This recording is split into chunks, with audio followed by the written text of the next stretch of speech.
De Job, el tema de la teodicea y el sufrimiento del justo. Ese va a ser el tema que vamos a compartir en esta mañana.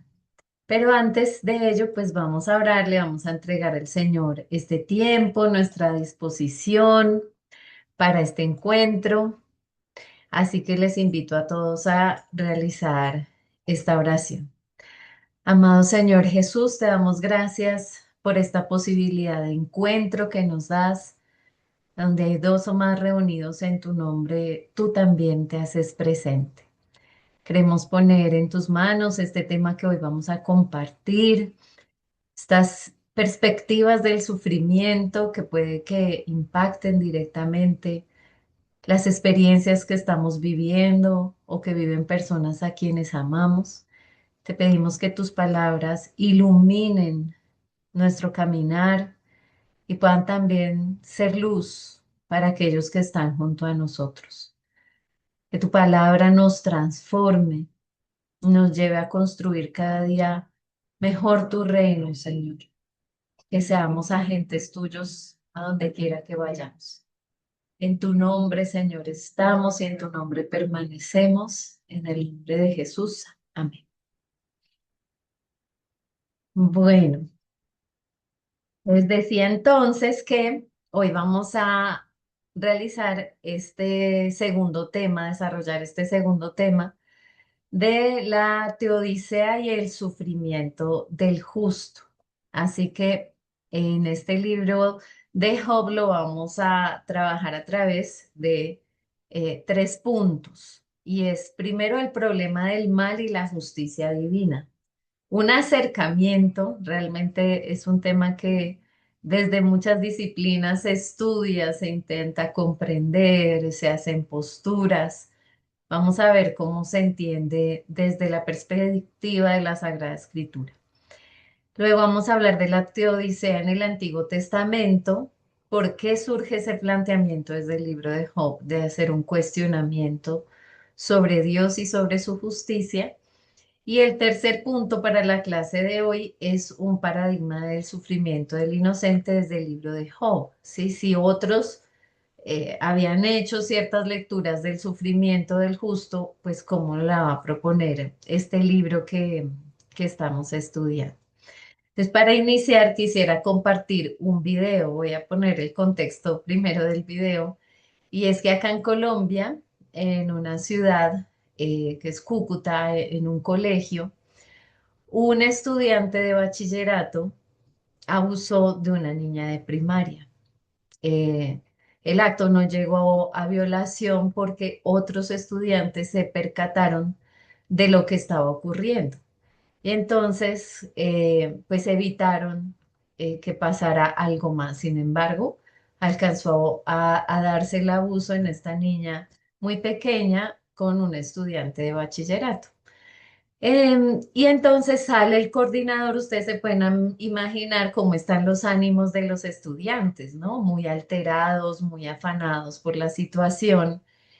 Y un coordinador del colegio intenta salir a calmar los ánimos. Entonces les voy a compartir cuáles son las palabras de ese coordinador a los estudiantes del colegio que acaban de presenciar y enfrentar esa situación.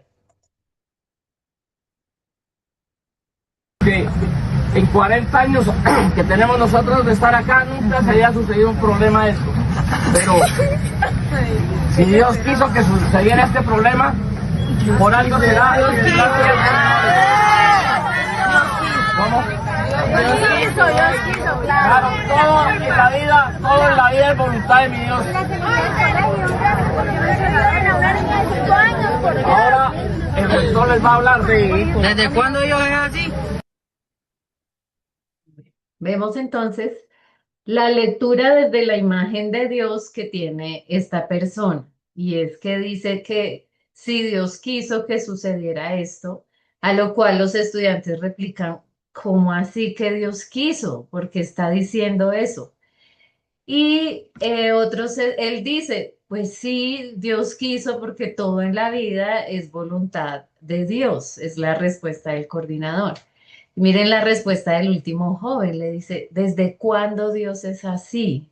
O sea, él no le cabe en la cabeza que la lectura que se haga de una situación de abuso a una niña de 5 años sea que esa es la voluntad de Dios, que Dios quiso, porque en su imaginario, miren, aquí está el planteamiento, la imagen de Dios que él tiene es que todo es controlado por Dios, que todo lo que pasa eh, es porque es voluntad de Dios. E incluso una circunstancia como estas la lee de esa forma.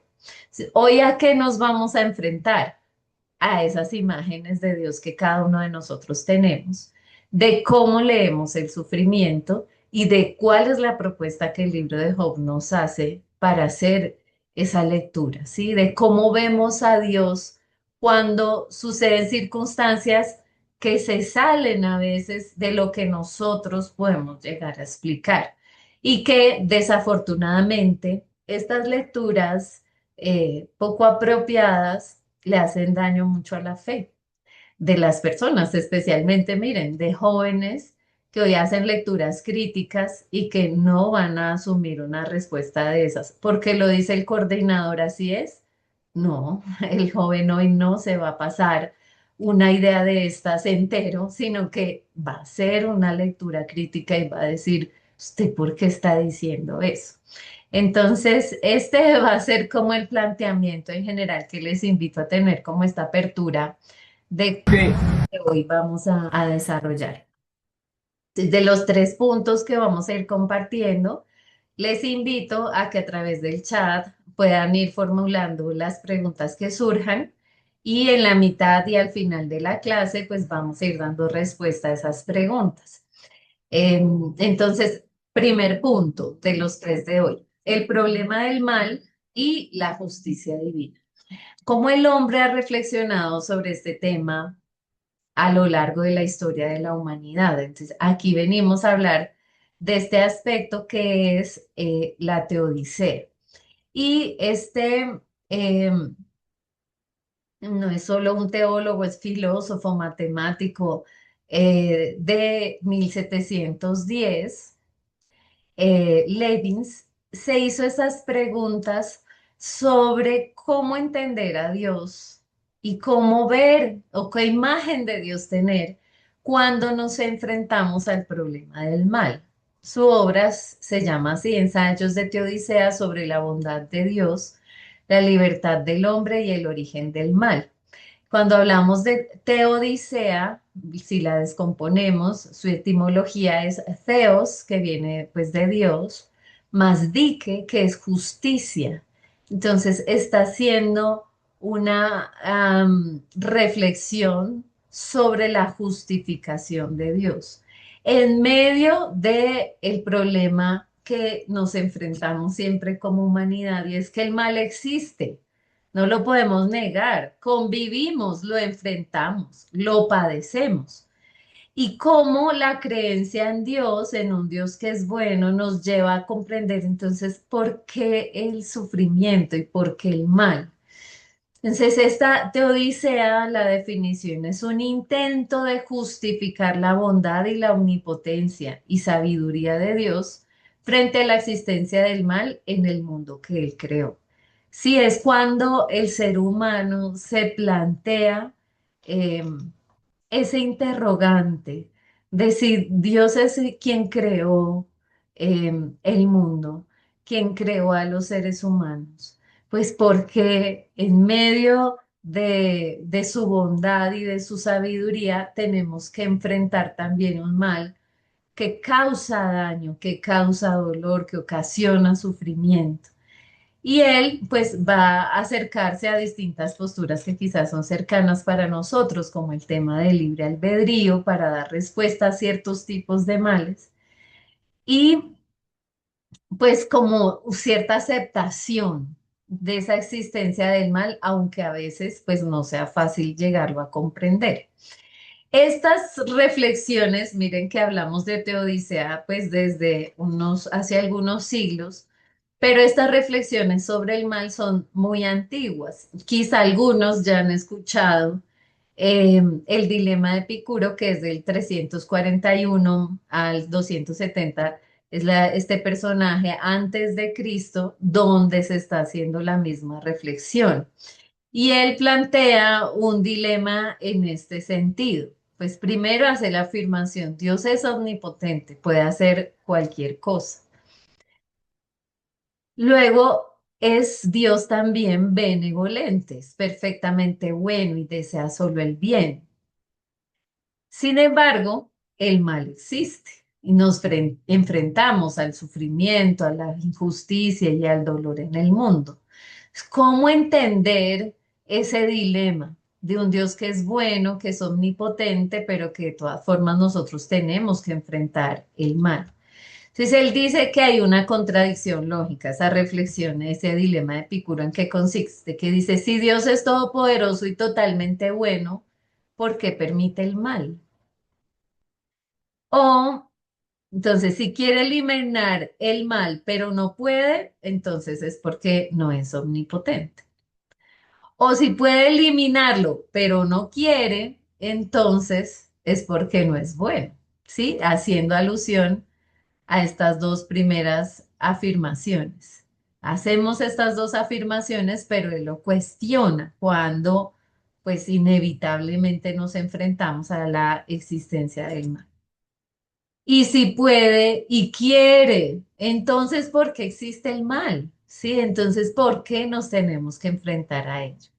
Y esto, aunque ha sido objeto de reflexión filosófica, puede acercarse pues a la experiencia del sufrimiento muy personal, ¿sí? Cuando nos enfrentamos a situaciones que no tienen sentido, situaciones límite, puede que nosotros hagamos este tipo de cuestionamientos. Ese problema del mal, desde la reflexión que hace Epicuro, mire, antes, unos años antes, un par de siglos antes, antes de Cristo, em, nos tiene que también permitir ver la perspectiva que tiene el mal, porque no todos los males son de el mismo tipo. Entonces, tenemos un mal que se le ha llamado el mal moral, el mal causado por acciones libres de agentes morales, es decir, de los seres humanos. Por ejemplo, el asesinato, ¿sí? Es de una manera deliberada, un hombre le hace daño a otro. El robo, la tortura, la injusticia, la opresión. Y la forma en la que se ha podido intentar responder a este tipo de mal, al mal moral, es un argumento del libre albedrío que viene de San Agustín y bueno, ha sido una reflexión que se ha dado durante siglos en la iglesia y es, pues el hombre es libre, ¿sí? Dios, es su forma de amar es en una experiencia de libertad y el hombre siendo libre toma la decisión de hacerle daño al otro. La Biblia misma, desde los primeros relatos, nos habla de esa libertad que ha tenido el ser humano y que en ocasiones, por ciertas motivaciones, lleva a ocasionar un daño. Los relatos de Caín y Abel que están en los primeros capítulos de la Biblia. O sea, nos enfrentamos a eso, a que el ser humano en su libertad puede optar por hacerle daño al otro. Y ahí podríamos entender, pues, por qué sufre alguien, porque otro tomó la decisión deliberada de ocasionar un daño. Y bueno, ahí podríamos entender ciertos tipos de sufrimiento. Lo que pasa es que no todos los sufrimientos suceden de esta forma. Por eso nos encontramos con otro tipo, que sería el mal natural o el mal que no es físico. Y es cuando el sufrimiento no es causado directamente por agentes morales, o sea, no es otro ser humano el que lo ocasiona. Entonces allí vemos desastres naturales o las enfermedades o hambrunas o situaciones que nos llevan a preguntarnos, pues, ¿por qué este tipo de mal? Si no es que alguien lo ocasione a otro, sino que surge. Este mal, pues, es más difícil de justificar. Y es ese problema especial para esto que es la teodicea, en el que vamos a intentar como ver a Dios en medio del sufrimiento que está experimentando. Entonces, esa ha sido la reflexión que se ha hecho durante miles de siglos, durante siglos, miles de años, perdón, la humanidad. Sí, siempre se ha estado reflexionando sobre ello. Acercándonos un poco más a la perspectiva cristiana y desde la reflexión judeocristiana, porque parte también de lo que vemos en la Biblia hebrea. Esa teodicea bíblica no resuelve el problema lógico. Miren que acá es un intento de responder a través de la razón cómo ver a Dios en la experiencia del mal. Y como se renuncia de cierta manera a tener una respuesta desde la razón o desde la lógica, se transforma la perspectiva de cómo entender el sufrimiento, ese que es injustificado, en una pregunta que es más existencial, del por qué existe el mal, porque responder a ese por qué va a ser eh, casi imposible, ¿sí? Esa pregunta no va a ser fácil de responder, no va a tener una única respuesta. Y muchas veces el ser humano siente la limitación de que definitivamente no encuentra la respuesta del por qué existe el mal. Y en varios textos bíblicos, pues obviamente desde el texto de Job, se va transformando a otra pregunta, que es cómo vivir con el mal o ante el mal. ¿Cómo entonces nosotros vamos a sufrir a enfrentar el sufrimiento del inocente sin racionalizarlo y no solo entendiéndolo como una falta moral, sino que va a ir trascendiendo desde una perspectiva de fe, desde una perspectiva ética, desde cómo yo asumo el sufrimiento. Y este autor específicamente, a través de un ejercicio de hermenéutica bíblica, va a utilizar ciertos métodos para llegar a un sentido más profundo, donde la fe nutre la narrativa desde, como Job lo propone, desde la poesía, desde la búsqueda de lo trascendente, a entender cómo lo enfrento. Hay una respuesta del por qué no, pero yo sí puedo tener una actitud distinta. En la última clase de este módulo, cuando hagamos ya una perspectiva más pastoral, vamos a ir a hablar de Jesús un poco, porque Jesús va a hacer una propuesta de cómo enfrentar el sufrimiento, especialmente desde el libro de Marcos, que aborda el tema del sufrimiento del inocente, desde el libro de Isaías. Él va a ir allá a ver al justo sufriente y ahí va a ser una lectura de cómo Jesús también nos enseña a hacer un camino ante el sufrimiento. Y también, por ejemplo, tenemos el libro de Romanos que nos va a hacer también esa invitación, que dice, no te dejes vencer por el mal, sino por el contrario, vence el mal con el bien o haciendo el bien. Entonces, miren cómo se transforma. Ya no estamos buscando esta respuesta del por qué, sino cómo vivirlo, cómo enfrentarlo, cómo tener que transitar el dolor y el sufrimiento del inocente. Por ahí va a ser la respuesta que se nos va a ofrecer sobre esta teodicea desde la perspectiva bíblica. Entonces, bueno, uno es este primer punto, el planteamiento. Esto que la humanidad por siglos se ha preguntado sobre el problema del mal. Ahora lo vamos a ir acercando a la experiencia del Antiguo Testamento, cómo se ha leído el sufrimiento en algunos textos para llegar finalmente a Job. Esa es la intención. Vamos a ver la propuesta de Job. Pero tenemos unos textos en los capítulos 28 al 30 del Deuteronomio que sé que son bastante conocidos por muchos de nosotros porque allí se nos hace un planteamiento. Entonces, si quieren en sus Biblias tener ahí abierto Deuteronomio 28 al 30, los dos son esos tres capítulos, donde se hace una propuesta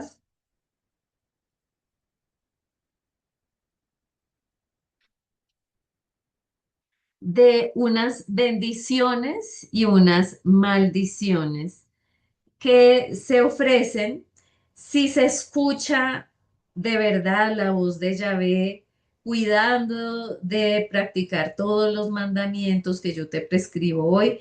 Yahvé tu Dios te levantará por encima de todas las naciones de la tierra y empieza ahí un listado de bendiciones. Entonces, algunas que podríamos resaltar de estos capítulos que estamos mencionando sería una larga vida que se menciona en el capítulo 30 versículo 20. Prosperidad material, que está ahí a donde estábamos iniciando el capítulo 28. Bendito en la ciudad, bendito en el campo, bendito el fruto de tu vientre, el fruto de tu suelo, el fruto de tu ganado. Descendencia numerosa, entonces también la bendición va a ser por el lado de los que van a continuar el legado de una familia. Victoria sobre los enemigos, entonces también se va a hacer esa promesa. Lluvia al tiempo, pues en todos estos contextos agrícolas donde la lluvia es tan importante, entonces si te de verdad escuchas la voz de Yahvé tu Dios, cuidándote, practicar todos estos mandamientos, pues todo esto va a suceder. Al final, entonces está el prestigio de las naciones. Esa va a ser la afirmación. Si ustedes obedecen, van a obtener una bendición. Es la propuesta que nos hacen estos capítulos. Pero de una vez también se nos anuncia. Si ustedes desobedecen, eso va a ocasionar una maldición. ¿En qué puede consistir? En una muerte prematura. Si una bendición es la larga vida, pues entonces morir tempranamente va a ser una experiencia de maldición. La pobreza y la escasez, la esterilidad. Sabemos que el valor de la mujer hebrea gira en torno a su posibilidad de procrear, que de lo contrario, pues se entiende como una maldición. Si no obedecen, entonces va a haber una derrota militar. Van a tener sequía y hambre porque no va a haber lluvia a su tiempo y van a vivir una experiencia de humillación y de exilio. Y esta es la propuesta que se nos hace aquí desde el libro del Deuteronomio, que tiene unos presupuestos teológicos, esto que venimos mencionando. ¿Cómo ven a Dios? ¿Cuál es la lectura de Dios que hacen desde estos textos? Es uno, una soberanía absoluta de Yahvé, ¿sí? Él maneja todo lo que sucede en la vida de los seres humanos y tiene una perspectiva de una justicia retributiva, en la que se plantea, si te portas bien, si obedeces, si sigues las instrucciones y los mandamientos, pues vas a obtener todas esas bendiciones. Pero si no, pues vas a acarrear unas maldiciones. Y eso nos lleva a tener una lectura del sufrimiento desde una causalidad moral. Sí, sí, que todo lo que sucede depende exclusivamente de la responsabilidad del hombre en esta obediencia o desobediencia. Esa es la propuesta desde estos capítulos del Deuteronomio. Luego, siguiendo lo que se denomina en los estudios del Antiguo Testamento la historia deuteronomista, que parte desde los textos del Deuteronomio, pero también abarca los libros de Josué, Jueces, Samuel y Reyes. Todos estos libros siguen la misma línea teológica.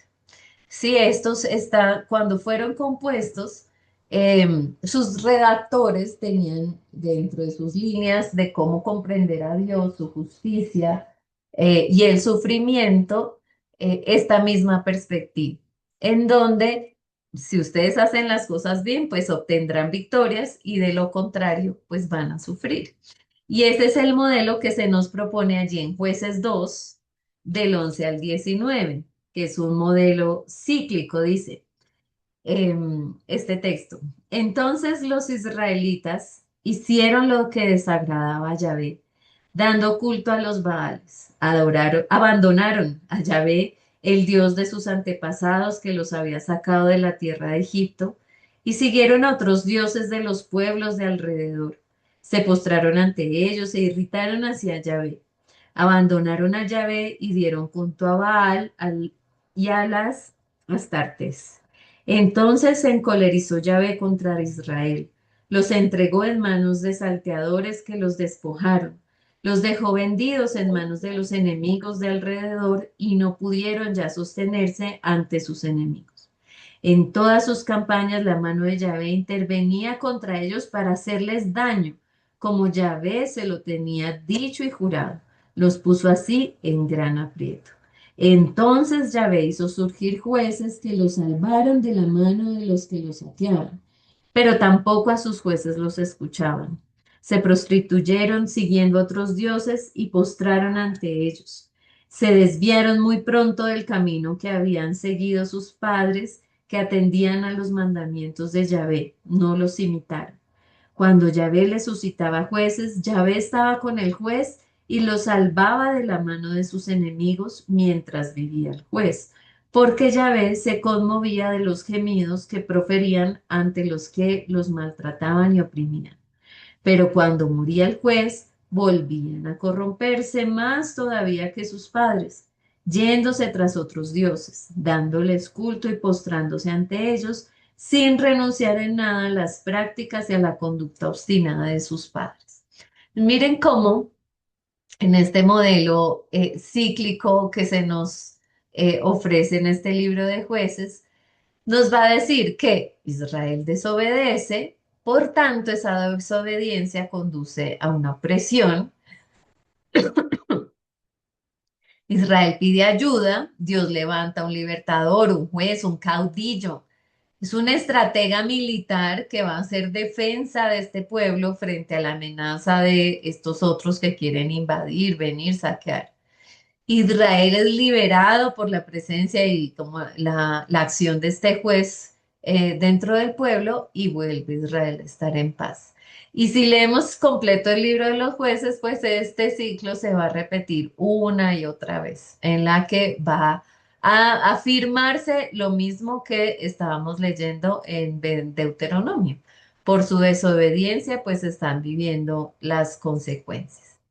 Luego, si nos vamos más allá en la historia del pueblo de Israel, vivimos la situación del exilio babilónico.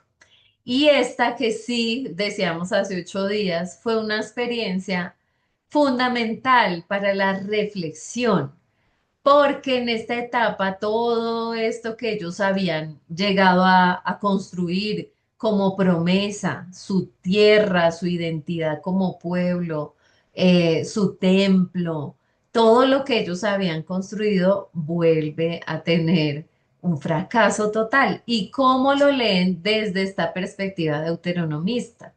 No fue un fracaso de Yahvé con este pueblo que ha elegido, sino que es un castigo justo por su infidelidad. O sea, es culpa del pueblo lo que están viviendo. Así se lee el exilio del Reino del Norte que se da en el año 722 Cristo, cuando Asiria invade este territorio y la lectura que se hace en este libro del segundo libro de Reyes es pues que es por culpa de las faltas que el pueblo ha cometido. Aquí cada uno de los reyes que están gobernando empiezan a hacer alianzas, empiezan a adorar a dioses en sus tierras y esa experiencia es la que los lleva a que finalmente pues tomen posesión de su tierra y las tribus que están ubicadas en el norte pues sean dispersadas. Y también los libros de Jeremías y Ezequiel, que ya son profetas propiamente del exilio, ya pertenecen a este contexto, hacen exactamente la misma lectura. O sea, ¿por qué están viviendo la situación? Es como consecuencia de su falta. Es la lectura desde esta perspectiva moral que si ustedes fallan, pues van a tener.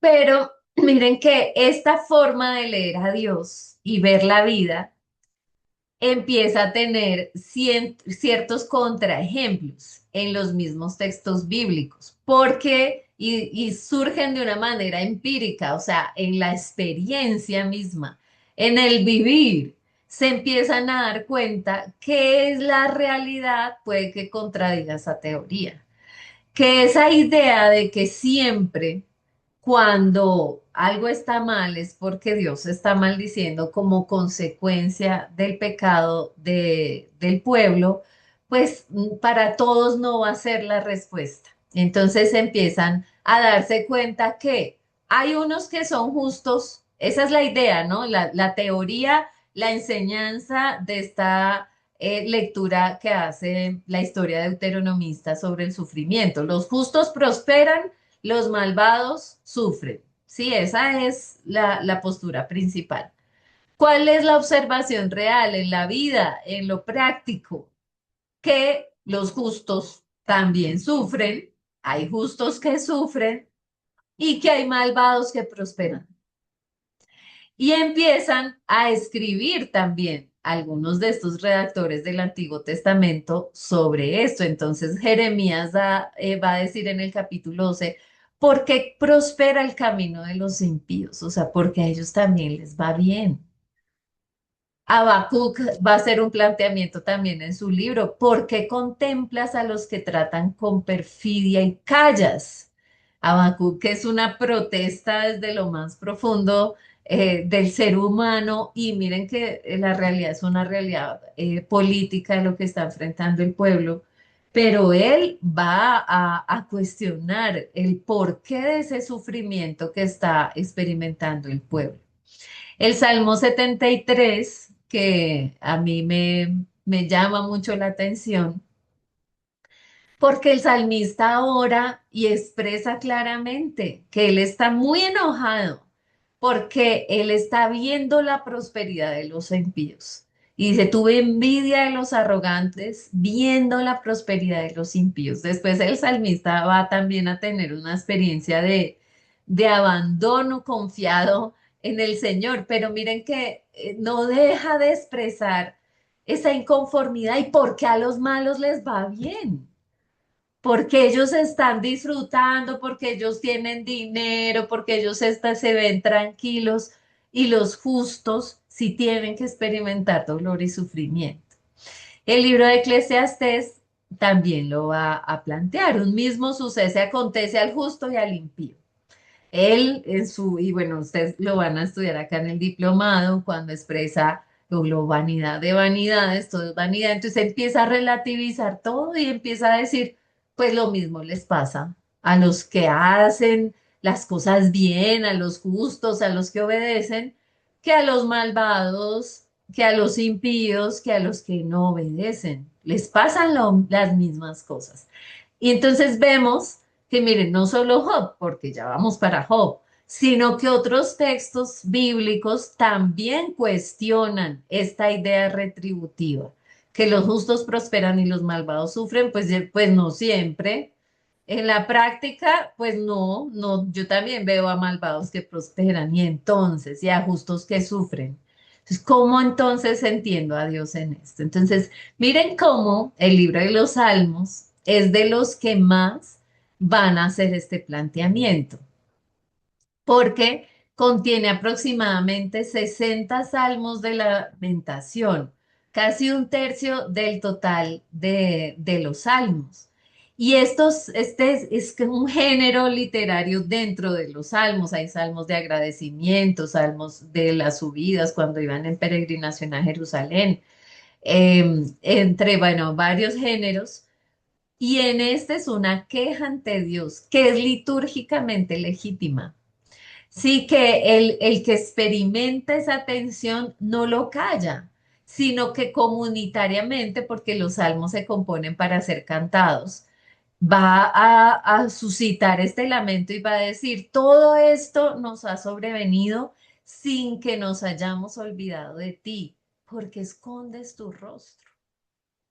Esta experiencia como de esta lejanía de Dios, estos silencios de Dios que el ser humano experimenta. Y miren lo que está planteando, una paradoja. Somos fieles, pero sufrimos. Pero aquí no se está haciendo una atribución a un pecado propio como ocasión de este sufrimiento, sino que se está aludiendo a esto que estamos planteando del sufrimiento del inocente. El 73 que les mencionaba también hace un momento, dice, casi se deslizaron mis pies viendo la prosperidad de los impíos. Entonces, es muy similar a Job, donde al final él entra al santuario y comprende el fin de los impíos y es como un abandono, como él ya no va a hacerse más esa pregunta, en el Salmo 73.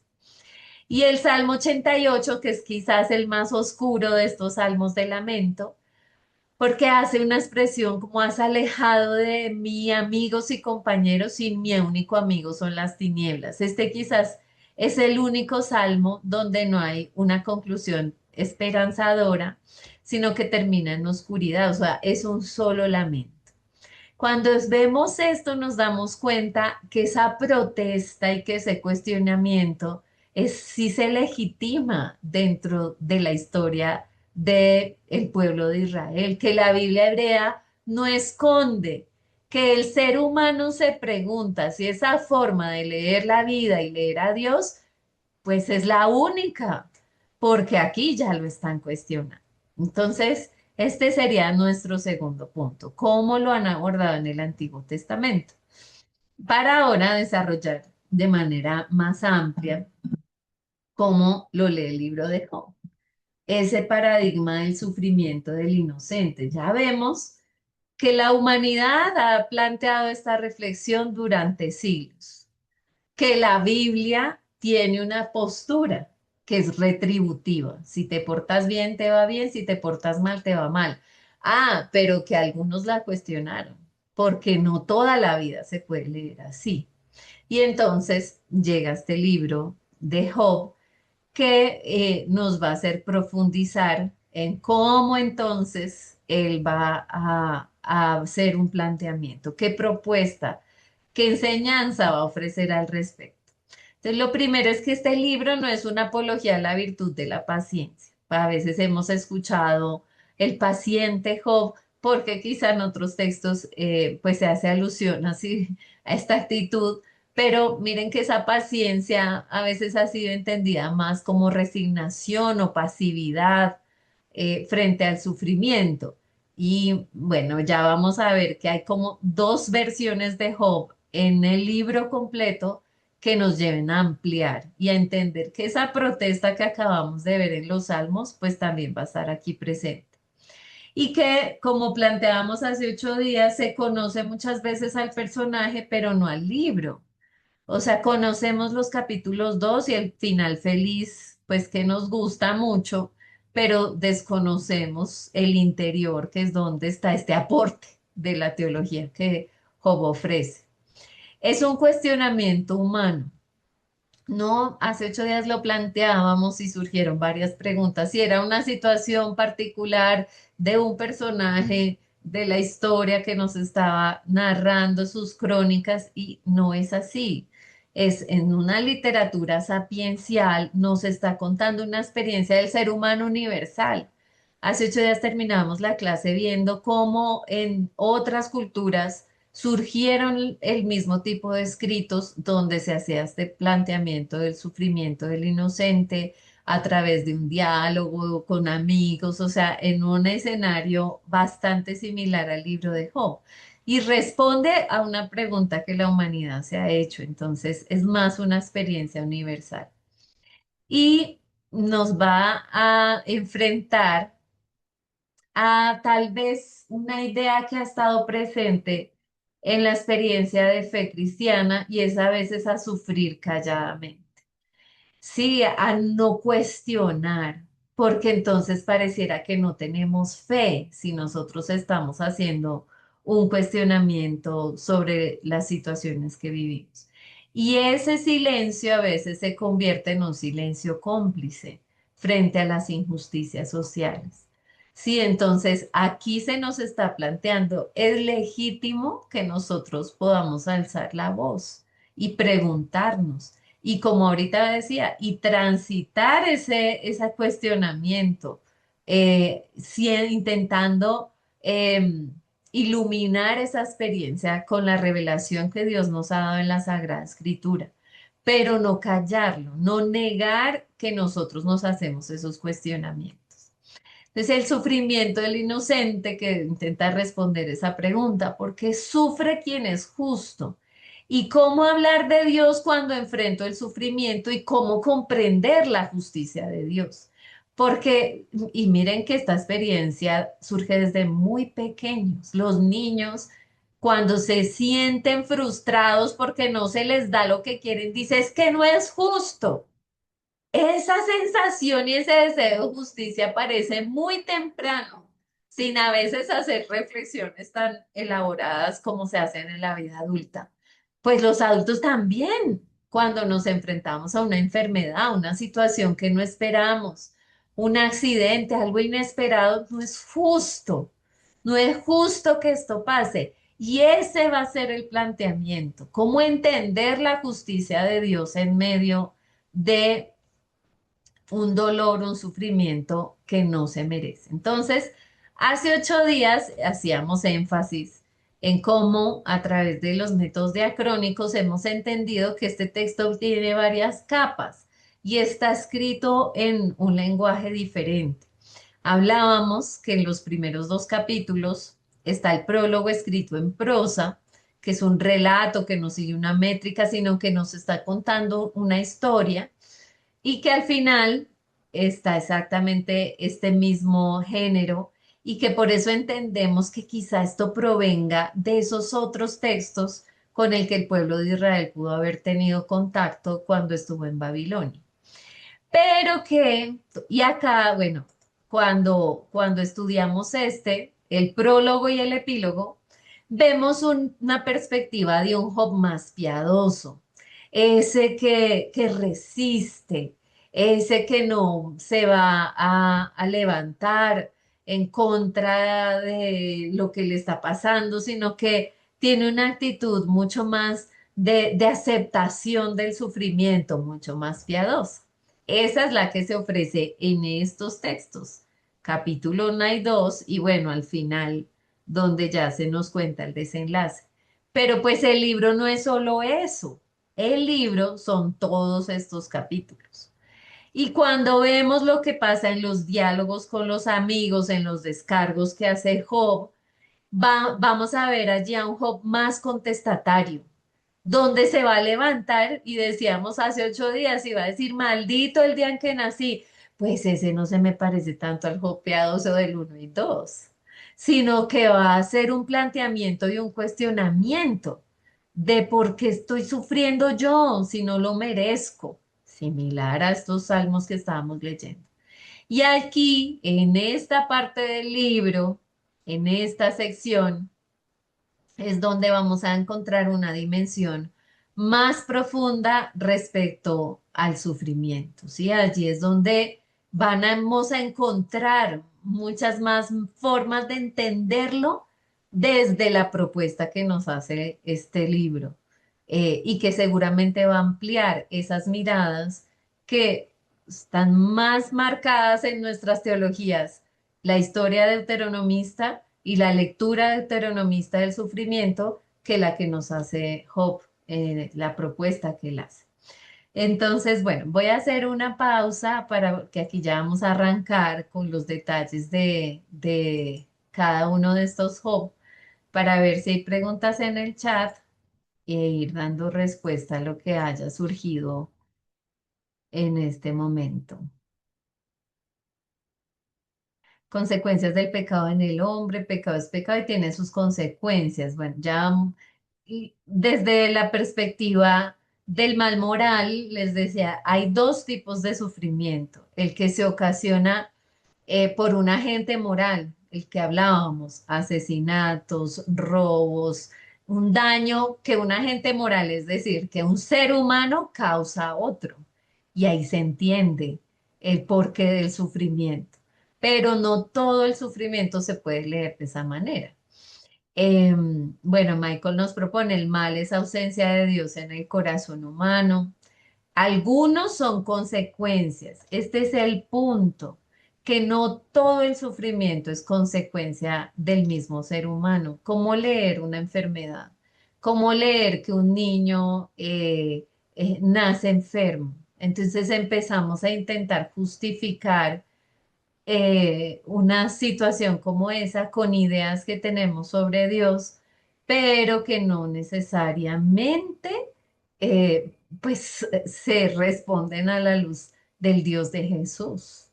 Como por ejemplo eso, un niño que enfrenta una enfermedad, ¿cómo se va a hacer lectura de una situación como esa?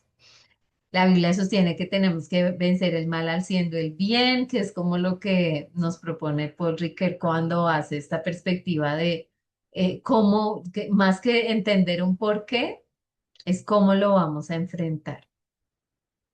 El ser humano piensa siempre que cree en Dios, lo es todo y no se da cuenta que mientras Dios no sea centro de su vida, siempre seguirá pecando. Bueno, Marta tiene la mano levantada, entonces vamos a darle la palabra a Marta. ¿Qué quieres comentar? Gracias. Gracias. Buenos días, profesora. Buenas para todos los compañeros. Yo encuentro en lo que hemos venido estudiando frente a los libros sapienciales, ¿no? Vemos géneros literarios, pero aparte de los géneros literarios que se estudia cada uno de los libros como géneros literarios, es ya como el mensaje, ¿cierto? La reflexión de cada escrito. Y creo que es lo que se está haciendo ahorita con Job. Entonces, en mi pensamiento me queda es las consecuencias de la caída del hombre, del ser humano, porque Dios lo creó bueno, pero viene la desobediencia. ¿Y la desobediencia fue culpa de Dios o del hombre? Entonces, si pensamos nosotros esa pregunta, Ujú. fue cuando Dios le dio al hombre el libre albedrío. Y todo lo que hablamos del por qué suceden las cosas, consecuencia es la desobediencia. Y pueden haber filósofos, pueden haber teólogos, pueden haber muchas personas que estudian inclusive conciencia, metiéndole la ciencia, toda la parte de estudios a estos personajes que muchos piensan que Job existió o no existió y solamente la reflexión frente al sufrimiento del ser humano. Y es como Dios le contestó a los discípulos cuando le dijeron, él está enfermo por culpa de los padres o de quién. Y es para ver lo grandioso y lo poderoso que es Dios. Y en Dios creemos es por fe. Pueden haber muchas filosofías, pueden haber muchas creencias, pero a Dios es por fe. Y eso era lo que sentía Job. Y Job, a pesar de todo el sufrimiento, no cambió su pensamiento. Con todo el sufrimiento, con todo lo que le decían sus amigos, y su pensamiento no cambió. Entonces, la retribución que se menciona es simplemente una relación personal con Dios. Mientras el ser humano no tenga una relación personal con Dios, difícilmente va a encontrar una respuesta a este tipo de preguntas. Difícilmente. Mientras no haya una relación íntima con Dios, va a ser muy difícil, porque es decir, una cosa estaba mirando bien sobre la reflexión de los géneros literarios y otra cosa ya es el pensamiento del ser humano frente al encuentro personal con Dios, porque Dios tiene sus atributos y uno de sus atributos es el Bueno, amor. Marta. Y entonces vuelve y comenzamos con la misma pregunta. ¿Ves? Entonces sí creo que debe haber un profundo reconocimiento de quién soy yo ante Dios. Mientras Ujú. no me reconozca o no tenga un encuentro personal con Dios, difícilmente va a haber una respuesta a este tipo de preguntas. Pues es mi apreciación, Gracias, ¿no? Marta. Gracias, Ok, profesora. gracias. Maestra Lady, Bueno, me ahí, permite, bueno, buenas, pero les invito a hacer reflexiones breves para cortita, poder continuar. cortita. A ver, hermana, también me cabe la meditación, ¿no? Cuando el video que usted me mostró decía que en el video la persona decía Dios lo permitió que pasara eso, ¿no? Una violación así. Eh, ¿Cómo entender, cómo explicar cuando hay sucesos de accidentes o desastres personales a una persona justa? ¿Cómo entender, no? La gente dice, pero si esa persona fue justa, Ujú, fue temeroso de Dios y vino esa consecuencia tan terrible, no lo explico. ¿Cómo poder explicar a la gente que no conoce a Dios sucesos negativos, sucesos malos a las personas justas? ¿Cómo darle a entender, cómo entenderlo y uno mismo entender esas circunstancias que a veces a uno mismo le pasa, ¿no? En el caso ujú. a mí, por ejemplo, me pasó un accidente en el cual yo perdí 5 familias, perdí mamá, perdí hermanas, perdí sobrinos, y yo tuve 4 operaciones de un accidente que casi pierdo la vida, hace un año, justamente en estos días cumplí un año del accidente. ¿Cómo entenderlo? ¿Cómo explicar esta situación en la que uno vive y cómo explicar a la gente que no conocen a Dios? Me cabe esa interrogante. Le quisiera Ujú. escuchar a usted. Gracias.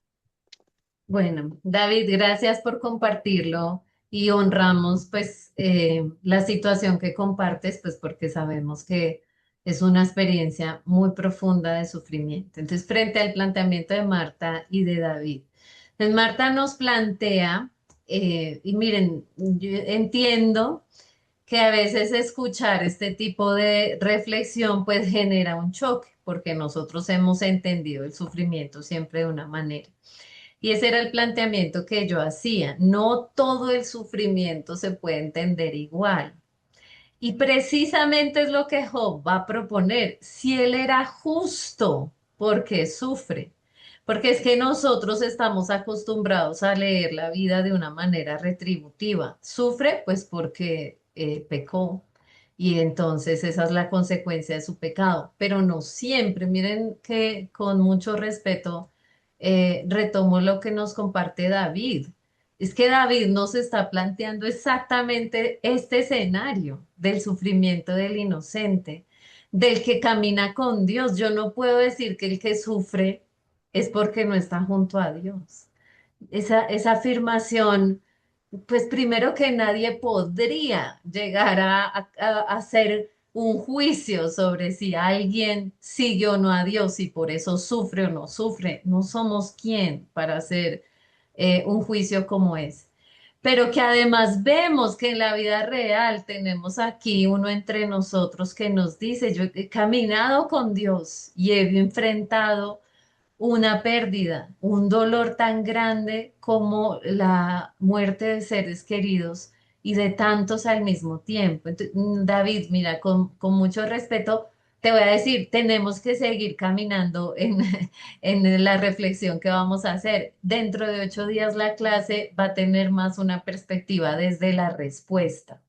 Hoy la clase es el planteamiento de las inquietudes, ¿sí? De las preguntas que se hacen y del poder cuestionarnos y preguntarnos sobre Dios en medio del dolor. Hoy es el día de la pregunta. Dentro de 8 días la clase girará en torno a las respuestas, que tú reclamas un por qué y es tan legítimo. Yo te voy a decir, bueno, el por qué no va a surgir quizás como una respuesta racional, pero sí el Job nos va a hacer una propuesta desde qué dimensión vamos a verlo. Entonces, te invito a que en la clase de dentro de 8 días yo me comprometo a retomar tu pregunta, pues porque es tan valiosa en medio de la experiencia que tú has vivido. Y tú lo planteabas a los no creyentes. Bueno, esto lo hacemos desde una perspectiva creyente, porque lo estamos haciendo fundamentados en el texto bíblico.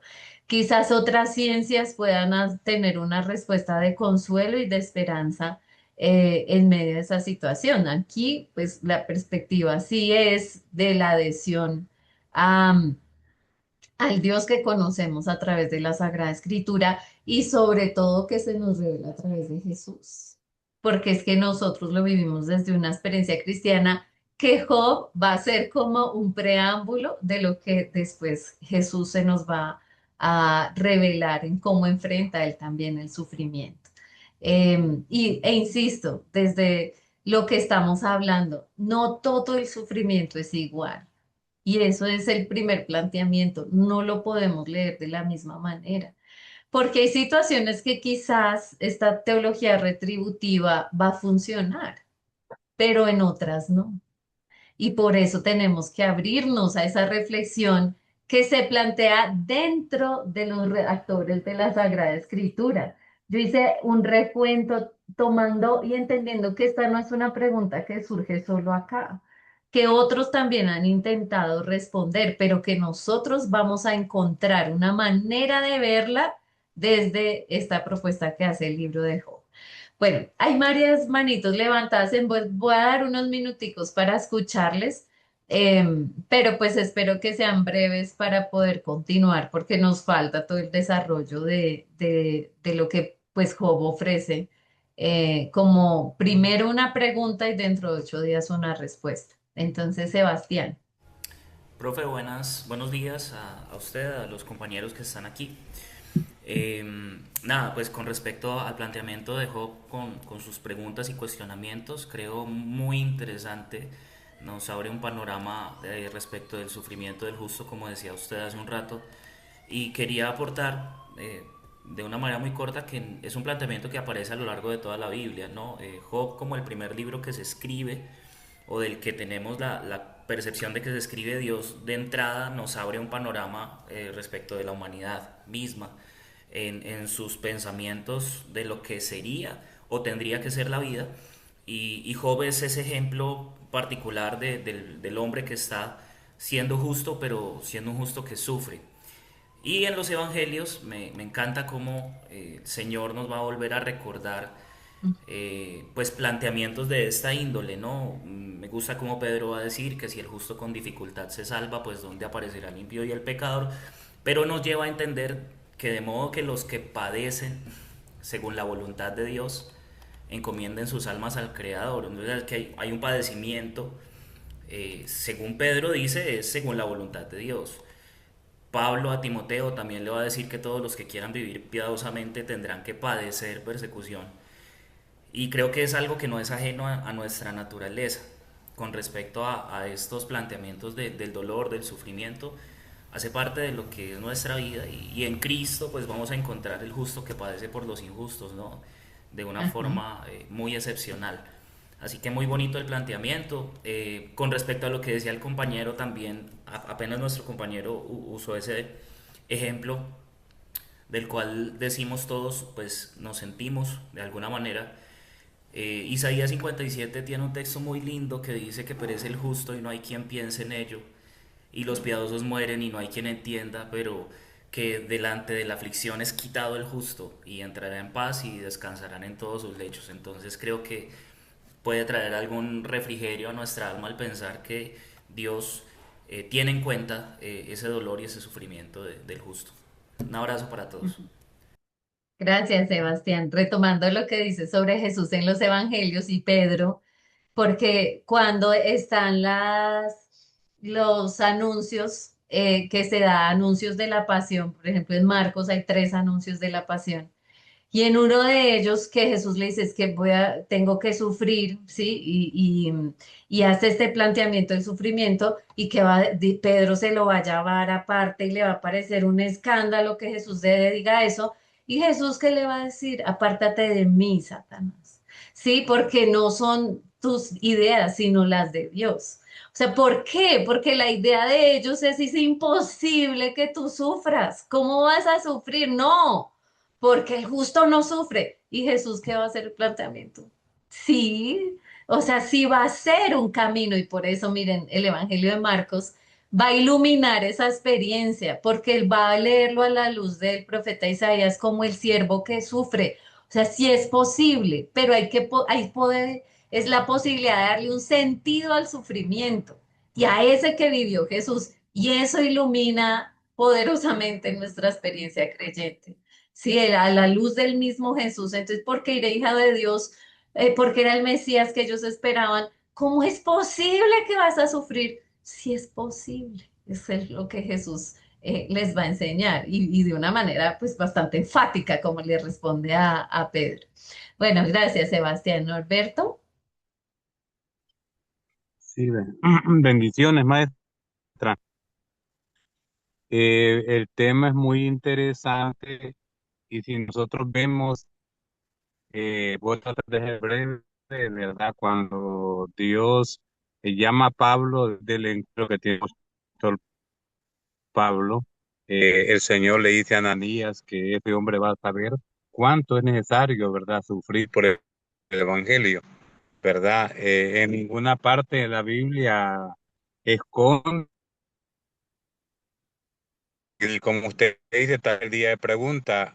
A mí me ocurrió hace aproximadamente 14 años. Trabajaba por una empresa, ¿verdad?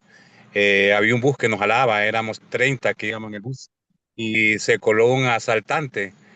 Y esa vez, ¿verdad? De los 30 que íbamos, los disparos cayeron sobre mí. Yo soy sobreviviente a 3 disparos de número 38 que le llaman a la pistola, ¿verdad? Y cualquiera puede decir por qué al pastor, yo ya era pastor, ¿verdad? Le sucedió eso, y íbamos 30, ¿verdad? Y casualmente fue conmigo, ¿verdad? Estuve al borde de la muerte, porque yo soy un milagro de Dios, pero yo le soy honesto, yo nunca le he preguntado, para mí Dios es soberano, y Él sabe todo lo que hace, ¿verdad? Nunca he, pues, cuestionado por qué me sucedió a mí, tantos que íbamos ahí, 30. Muchos se preguntaron, amigos míos, familia, ¿por qué te sucedió a vos, verdad? Pero yo nunca, no me atrevo a decirle al Señor por qué. Él sabe, lo que le doy gracias es que Él me permitió vivir. Yo sí sé que cuando estaba ya al borde de la muerte, yo le pedí al Señor que me diera vida para poder ver a mis hijos. Y Dios me lo cumplió, ver los grandes como los miro hoy. Y yo paso agradecido con Dios. Ujú. Gracias, Eso Norberto, es también mi por testimonio. compartirlo y entiendo que sí, estos temas suscitan estas, y mira, ahorita lo vamos a ver en el planteamiento de los dos Job, que es lo que vamos a desarrollar en este momento, porque cuando vemos, pues sí, hay un Job piadoso que quizás, pues tú reflejas esa experiencia de no cuestionar, incluso un escenario.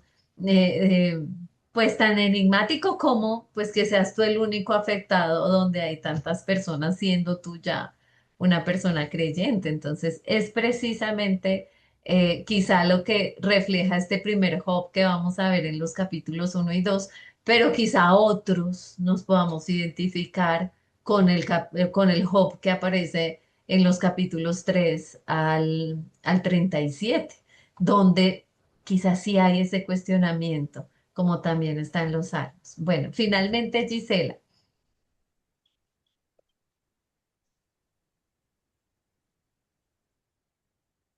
Buenos días. Leo a uno de nuestros compañeros que había tenido un solo él se salvó. Yo también tenía una amiga, también iban de paseo y les cayó un tráiler y murieron, solo quedaron dos sobrevivientes, dos niñas que quedaron rotas los brazos, las piernas, pero bueno, ellas ahora están bien y todo. Entonces, claro, si uno no está dentro del problema, uno dice, no es culpa de Dios, es culpa del irresponsable que manejaba el camión, tal vez porque no vio los frenos, qué sé yo, ¿no? Entonces, muchas veces, por ejemplo, esta familia, los sobrevivientes y sus familiares se alejaron de Dios porque le culparon a Dios. Entonces, claro, ese rato uno no puede decir, no, Dios no es culpable, o sea, uno solo escucha y como tú no estás en el problema, puedes solucionar diciendo, no, no es culpa de Dios, es culpa de esa persona, ¿no? O también, por ejemplo, mi hermana ha tenido como 5 cánceres. Si lo vemos,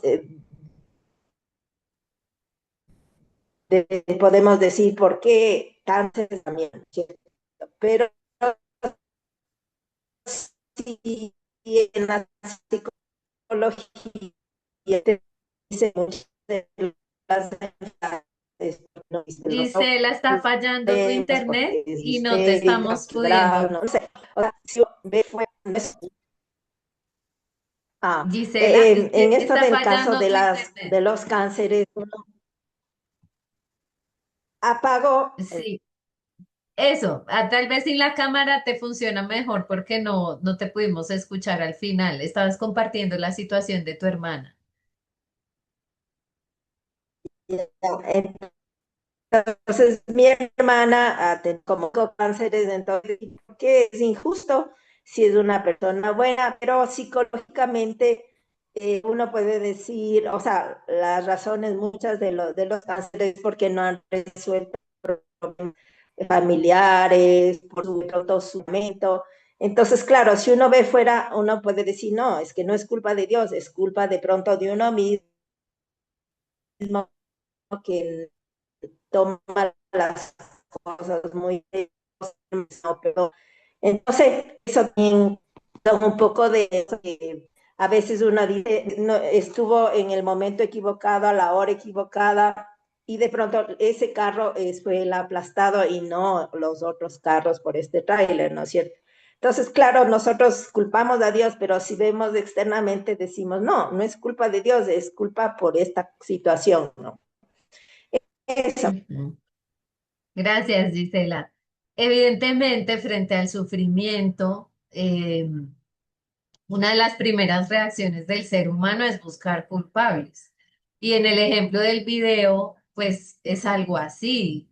Está sucediendo algo en un colegio y el coordinador de este colegio, miren cómo intenta justificar una situación de alguna manera para hacer lectura de que quién es el responsable. Y finalmente Dios termina siendo responsable de muchas cosas, pues que eh, sí, se intenta culpabilizar cuando son imágenes que tenemos sobre Dios que necesitamos releer, repensar. Y al final de la clase yo les voy a hacer esa invitación. Yo sé que las ideas que nosotros muchas que tenemos sobre cómo leemos el sufrimiento, pues es porque están en el texto bíblico, pero no me quiero adelantar, pero hay que tener en cuenta que la revelación definitiva sobre Dios es en Jesús. Sí, que la revelación plena y definitiva para entender quién es Dios nos la ofreció Jesús. Y que las revelaciones que hay en el Antiguo Testamento necesarias y han sido un proceso pedagógico que se vivió, no todas pueden leerse a la luz del Dios que Jesús nos dio a conocer. Entonces, siempre cuando nos acerquemos a textos del Antiguo Testamento debemos hacerlas de una perspectiva cristiana, porque claro, no entendemos quién es Jesús sin el Antiguo Testamento. Es fundamental tener este fundamento que nos da de quién fue Él.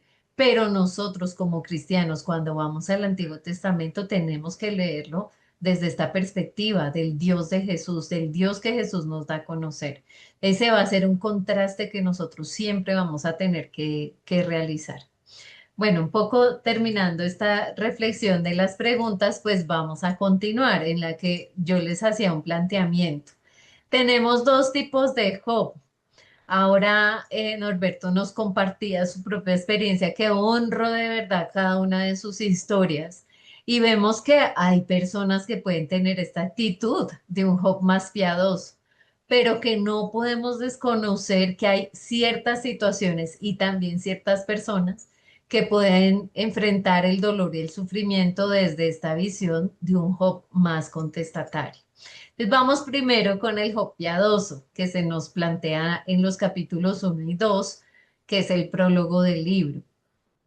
Allí entonces Job personifica ese hombre feliz y realizado, donde no hay otro como él. Es decir, es donde se hace esta afirmación que es el planteamiento de todo el libro y es, érase una vez, estamos ya en Job capítulo 1, un hombre llamado Job que vivía en el país de Uz. Era un hombre íntegro y recto, temeroso de Dios y apartado del mal. Tenía 7 hijos y 3 hijas, poseía 7.000 ovejas, 3.000 camellos y 500 yuntas de bueyes, 500 burros y numerosos siervos. Era el más rico de toda la gente de Oriente. Miren cómo aquí lo que aparece en el versículo 1 es fundamental para poder entender este texto. No estamos hablando del mal moral, no estamos hablando de la situación de que se merecía lo que le pasó, porque no, porque era un hombre pecador. No, es que el planteamiento del libro es, él no era un hombre pecador que mereciera sufrir, sino que dice el texto claramente, íntegro y recto, temeroso de Dios y apartado del mal. No hay otro como él. Y luego, bueno, que se nos describe las demás detalles de la vida de Job. En el versículo 6 se nos ofrece esa sospecha sobre él. Dice que un día en que los hijos de Dios fueron a presentarse ante Yahvé, apareció también entre ellos el Satán. Y dijo entonces Yahvé al Satán, ¿de dónde vienes? El Satán respondió, de dar vueltas por la tierra y pasearme por ella. Yahvé replicó al Satán, ¿te has fijado en mi siervo Job? No hay nadie como él en la tierra. Es un hombre íntegro y recto, temeroso de Dios y apartado del mal. Respondió el Satán a Yahvé, ¿te crees que Job teme a Dios por nada? Esa es la sospecha. ¿Será que lo hace? Y en ese planteamiento que seguro ya han escuchado de cómo se entiende la sabiduría en este principio del temor a Dios, que es más de reverencia, de un acto confiado en Dios. Dice, ¿crees que lo hace por nada? ¿No ves que lo has rodeado de protección a él, a su familia, a todas sus posesiones? Has bendecido sus actividades, sus rebaños se extienden por el país, pero trata de poner la mano en sus posesiones y te apuesto, miren la certeza, te apuesto a que te maldicen la cara.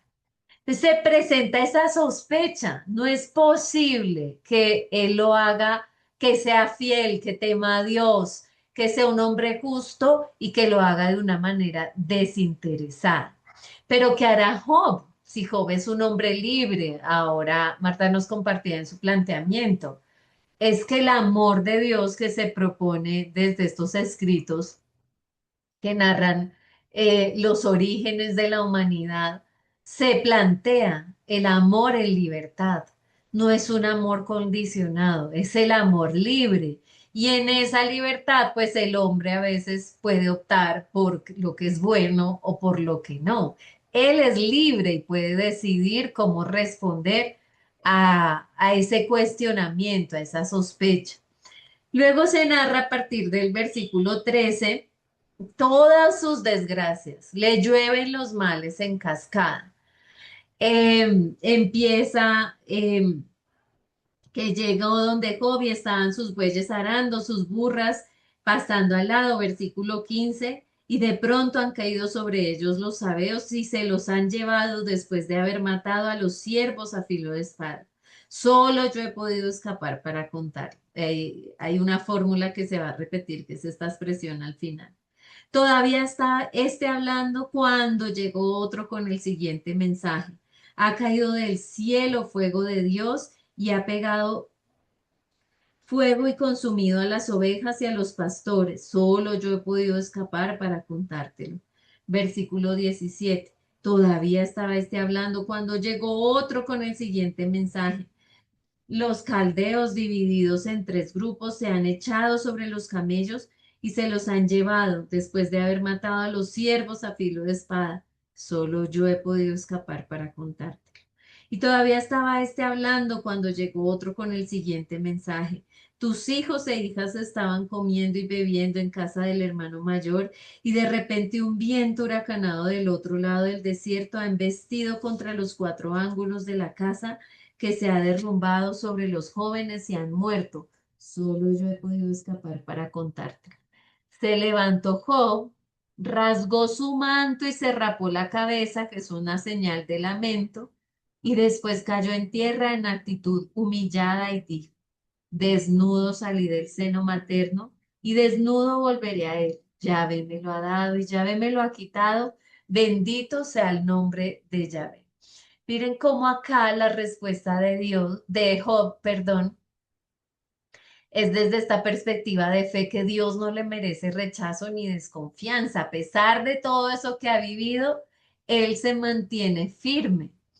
Luego, versículos 1 al 6 del capítulo 2, persiste en su honradez, el reto continúa, pues continúa la vida. Y entonces vuelve a existir ese diálogo entre Yahvé y el Satán, donde él vuelve a hacer ese cuestionamiento sobre Job y va a decir, pues que falta solo una cosa, que es la enfermedad, que si le toca el cuerpo mismo, pues entonces ahí sí Job no va a persistir.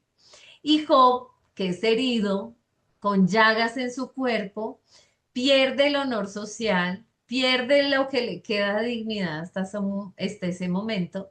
Su mujer lo invita a maldecir a Dios y a morir. Y en medio de todo este desafío, él no ha perdido, que lo ha perdido todo, no ha perdido la fe. Él se mantiene. El Job de estos capítulos se va a mantener en su integridad. Va a insistir primero en qué, en su inocencia. Miren cómo no se puede dudar de Job, porque cuando se describen estos primeros versículos va a insistir, es íntegro, perfecto, completo. Esto hace alusión a esa integridad moral. Es también recto, derecho, tiene unas relaciones sociales justas, es temeroso de Dios, eh, es reverente y respeta su nombre. Y está apartado del mal, es ese rechazo activo del pecado. Así que esa descripción nos hace comprender que el libro está justificando que Él es un hombre justo y que lo que se va a cuestionar es que si él retiene su integridad aún sin una causa justa para vivir este sufrimiento. O sea, Dios mismo admite que fue arruinado sin causa, gratuitamente, sin razón retributiva. O sea, el libro no justifica que haya una ocasión del pecado, como se justifica en otros textos, como veíamos en Deuteronomio y algunos otros de esta historia deuteronomista. O sea, no fue porque pecó, va a insistir en esa inocencia. Él es inocente y aún así está sufriendo. ¿Cuál es el desafío que propone el Satán? Que miren que en este caso no es un nombre propio, no se está haciendo alusión a una persona como con un sustantivo, sino a una acción. Se está hablando es de la acción que ejecuta en medio de ese diálogo que establece con Dios. Si ese Satán, ese adversario, que significa fiscal, acusador, probador de la fe humana, miembro de la corte celestial.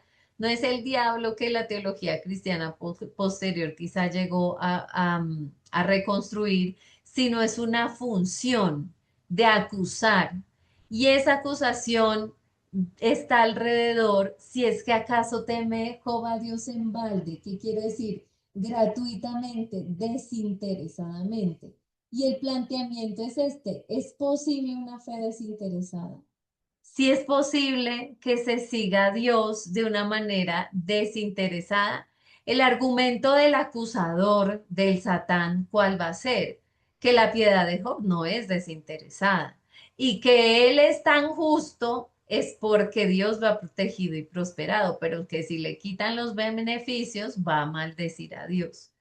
Y entonces por eso pide que toquen primero sus posesiones y su familia y después su cuerpo. Toda la pregunta es alrededor de si existe algún interés en el seguimiento a Dios o si realmente lo hace por una adhesión genuina, por quien es Él, porque es digno de ser amado, de seguir sus enseñanzas, de ser sus principios. Entonces, miren que se nos está planteando con esto que venimos recogiendo del Antiguo Testamento, un modelo de religiosidad transaccional en la que la religión se ve como un contrato de obediencia y recompensa. Yo obedezco, tú me bendices.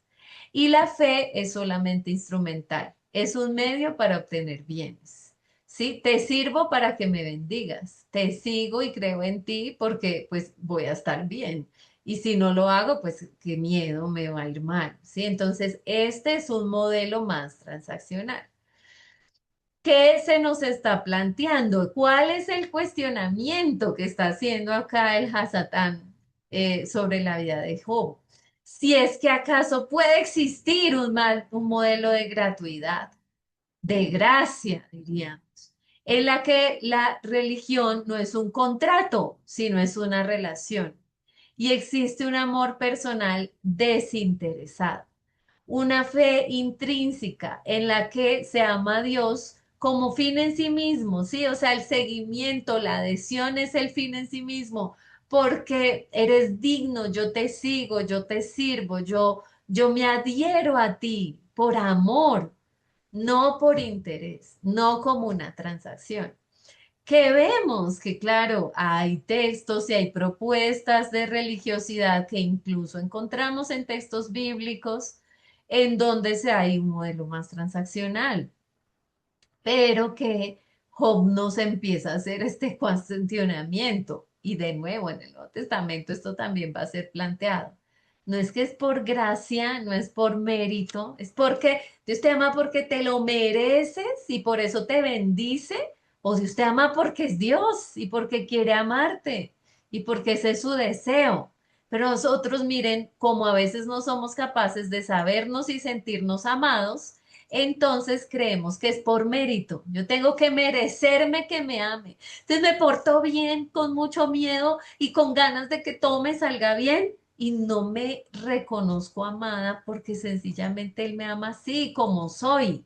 Claro, el camino del discipulado en la experiencia de fe cristiana implica un deseo de transformación y el caminar va siendo esa capacidad del hombre de renovarse y de actuar cada vez más como Dios lo haría, pero no por una imposición que se da, ni por una relación transaccional, ni mediada por el temor, sino por una convicción y un deseo de un seguimiento, del amor que surge entre dos y que por eso entonces yo le sigo. El resultado de ese experimento, ¿cuál va a ser? Que Job mantiene su integridad pese a la pérdida total, ¿sí? Bendito sea el nombre de Yahvé, va a terminar. Y entonces le está demostrando, es que sí, sí existe una fe gratuita y desinteresada, sí es posible. Entonces, estos dos capítulos, 1 y 2, estamos en esta parte del libro, nos está enseñando cómo aún en medio del sufrimiento Job habla bien de Dios, contrario a los discursos teológicos elaborados de sus amigos, la actitud de su esposa, de la esposa vamos a hablar en la clase 4, donde vamos a hacer una ampliación, bueno, porque ella tiene esa actitud. Bueno, ya vamos a verlo ese día, pero es que puede tener una justificación y es esta, la vida la leen de manera retributiva. Y en esa lectura, pues ella va a hacer esa propuesta, maldice a Dios y muérete, pero dejemos que eso lo vamos a ampliar ese día. La búsqueda de este personaje, encontrar un lenguaje apropiado para hablar de Dios, surge desde el basurero. O sea, él ahí en medio de esa experiencia profunda de sufrimiento va a encontrar dos caminos como las mejores opciones para encontrarlo. Un lenguaje profético y un lenguaje contemplativo, que va a ser la propuesta que vamos a ver cómo va a ser el desenlace que le decía David. Esto va a continuar y tenemos es que ir avanzando para llegar a esas respuestas de cómo él logra encontrar sosiego en medio de tanto sufrimiento, que no es una explicación racional y que en definitiva el problema del sufrimiento pues se va a leer a través de la fe, no hay otra forma de llegar, no a responder, porque es que incluso va a ser muy difícil, sino a abandonarnos confiadamente en esa acogida, en esa propuesta que Dios va a hacer en los capítulos 38 en adelante de este libro. Entonces, el autor de este libro logra preguntarse ante la posibilidad de encontrar allí un lenguaje apropiado sobre Dios. ¿Cómo voy a hablar yo sobre Dios? Hasta aquí su fe no se quebranta, su bendición no se calla, él sigue adorando a Dios, supera la prueba, capítulos 1 y 2. Pero luego, ¿qué pasa? Este es el punto, que esa no es la única perspectiva que hay de Job. Eso está en los primeros dos capítulos. Pero en el capítulo 3 al 27 y del 29 al 31, va a surgir un Job que es más contestatario y va a hacer estos planteamientos. Miren, ¿qué pasa de este Job que acaba de decir, desnudo salí del seno materno y desnudo volveré a él? Yahvé me lo ha dado, Yahvé me lo ha quitado. Bendito sea el nombre de Yahvé. Estoy en 1:21. Y en 3:1, Job maldice el día de su nacimiento, Finalmente Job comenzó a hablar y maldijo el día de su nacimiento con estas palabras. Muera el día en que nací, la noche que anunció, ha sido concebido un varón. Que ese día se vuelva tinieblas, que Dios desde lo alto no lo eche en falta, que la luz no brille sobre él, que lo reclamen tinieblas y densas sombras, que una nube se cierna sobre él, que un eclipse lo aterrorice.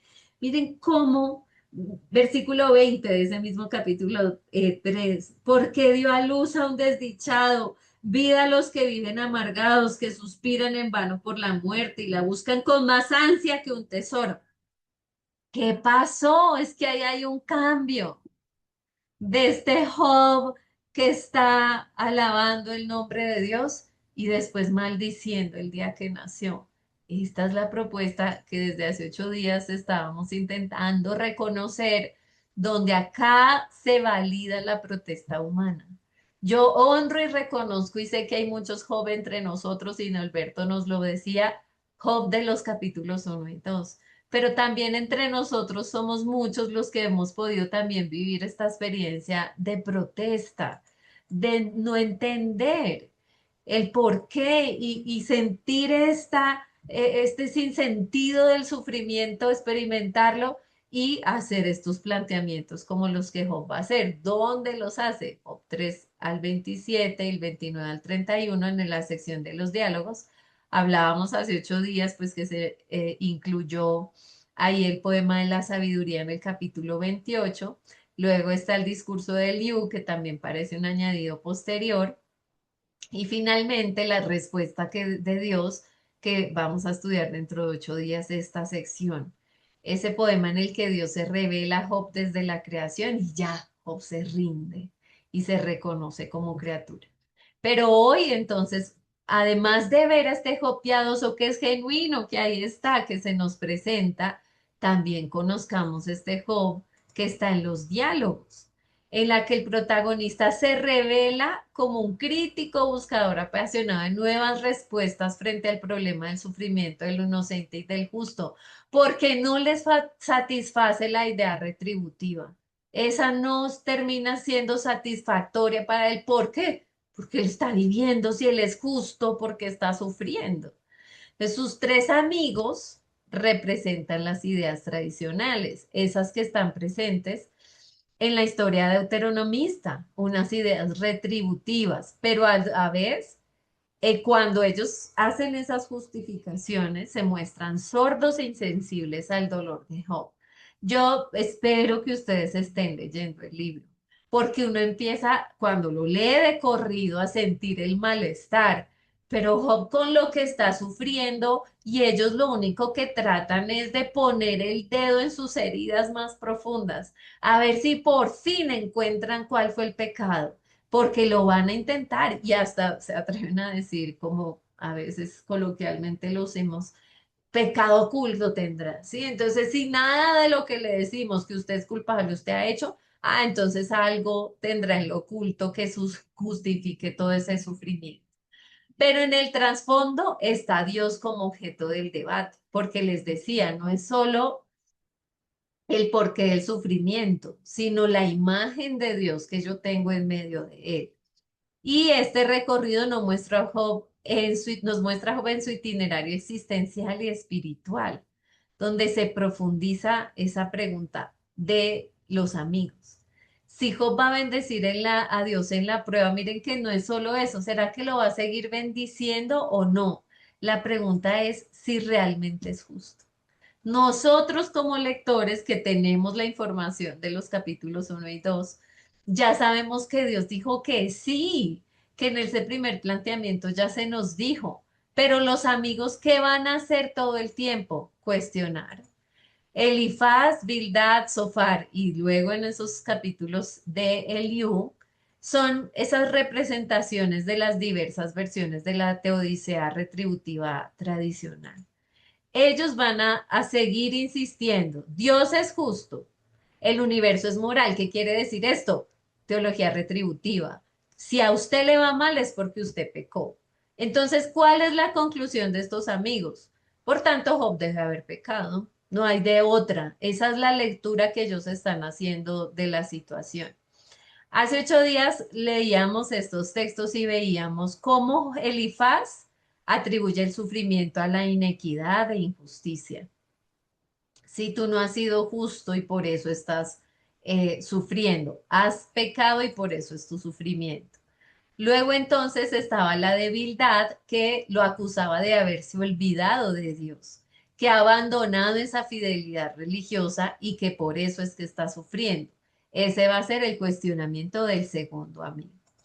Y el tercero va a girar sus argumentos en torno a que el sufrimiento es fruto de estupidez y pretensión. Acusa, es más, a Job de una arrogancia teológica. O sea, ¿por qué tú te estás atreviendo a cuestionar la justicia divina? Sofar es como ni siquiera te lo tendrías que preguntar. Esa va a ser la postura de Sofar. Y Eliú, que hablábamos la clase pasada, una teodicea más pedagógica, esa lectura de que el sufrimiento tiene un componente pedagógico. Y yo les decía hace 8 días, pues sí, después de que se sufre, pues uno puede llegar a intentar aprender algo, pero no es que Dios lo ocasione, sino, ay, venga, para que aprenda una lección de paciencia, entonces que sufra un poquito. Esa no podría ser la idea, ¿sí? El planteamiento de Dios sobre estos textos. Miren cuál va a ser, estas son las acusaciones de los amigos, pero cuál va a ser la respuesta de Job sistemáticamente a lo largo de cada uno de los diálogos que nosotros encontramos en esta sección del libro. Él siempre va a decir, yo soy justo, pero mi derecho me es negado. Aunque yo me lave con aguas de nieve, aún me hundirás en el hoyo. Entonces, primero, él es inocente. Y va a decir, pues miren, como yo que soy justo estoy sufriendo, también estamos viendo que los malvados prosperan. Las mismas ideas que encontramos en algunos salmos. ¿Por qué viven los impíos y se envejecen y aún crecen en sus riquezas? Pasan sus días en prosperidad. ¿Y cómo me consoláis en vano viniendo a parar vuestras respuestas en falacia? O sea, él va a justificar, no solo el justo sufre, el malvado también prospera. Y ustedes lo que están diciendo, pues no está haciendo consuelo para el medio de todo este sufrimiento. Y demanda un juicio de Dios. Él quiere, quien me diera el saber dónde hallar a Dios. Yo iría hasta su silla, expondría mi causa delante de él. He aquí yo iré al oriente y no lo hallaré, se esconderá y no lo veré, porque vive esa experiencia de esos silencios de Dios, de ese Dios que nos siente cercano cuando está experimentando el dolor. Y los critica que esas imágenes de Dios que ellos transmiten son un consuelo vacío. Dice, consoladores molestos sois todos vosotros. ¿Hablaréis inequidad por Dios? Iniquidad, perdón, por Dios. ¿Hablaréis por él con engaño? Defender a Dios con mentiras es blasfemia. O sea, él siempre se va a justificar. Pero el capítulo que más lo va a poner en evidencia es el capítulo 31, donde va a haber incluso una fórmula estructural dentro del texto, donde él va a decir, si he hecho X, un acto malvado, que me suceda Y, un castigo. Miren que le está planteando, si de verdad lo que ustedes dicen es cierto, de que yo estoy sufriendo como consecuencia de mi pecado, pues que me pase lo que me tenga que pasar. Entonces, leamos por favor ahí el capítulo 31. Dice, con mis ojos hice el pacto de no fijarme en doncella, mas que suerte depara Dios desde arriba, que herencia reserva Shaddai desde lo alto, no reserva desastre al justo, adversidad al hombre malhechor, no vigila mis caminos y cuenta todos mis pasos. ¿Me he hecho acompañar del embuste o me he encaminado hacia el fraude? Que me pese en balanza sin trucar y Dios concederá mi integridad. Si aparté de mis pies el camino, dejándome llevar por mi capricho o algo ensució mis manos, que otro coma mi siembra, que me arranquen mis retoños. Si cedí a la atracción de otra mujer y en la puerta de mi amigo aceché, que muela para otro mi esposa, y que un extraño se acueste con ella. Habría cometido una infamia, un crimen que pide injusticia. Sería fuego que devora hasta la perdición, que acabaría con toda mi hacienda. Si denegué el derecho a mi siervo y a mi sierva en sus litigios conmigo, cuando Dios se levante, ¿qué haré? Cuando pase cuentas, ¿qué responderé? ¿No los creó en el vientre como a mí? ¿No los formó iguales en el seno? Si mi tierra protesta contra mí y sus surcos lloran juntos, si he comido sus productos sin pagar, explotando a los aparceros que ven en vez de espigas, de espinas, en vez de cebada ortigas.